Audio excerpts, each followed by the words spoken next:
Jr., who many of you may not be familiar with, but that's all about to change, praise God. Calvin Bess was a Tallahassee native. He was born on November 17, 1944, here in the city of Tallahassee.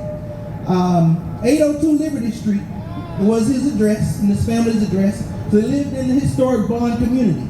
Calvin was a baby rattler. He attended FAMU DRS, and it was during his teenage years that he began to become very concerned about the state of our nation. And even though he was a teenager and a young person, he wanted to be a part of changing such a horrific system and such an unjust system, the system of segregation and Jim Crow that permeated our society in the 1960s. And so he became involved with many civil rights organizations again as a teenager.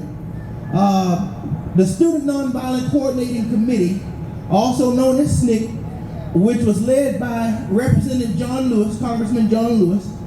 And with SNCC, Calvin traveled throughout the South, bringing attention to racism, registering voters.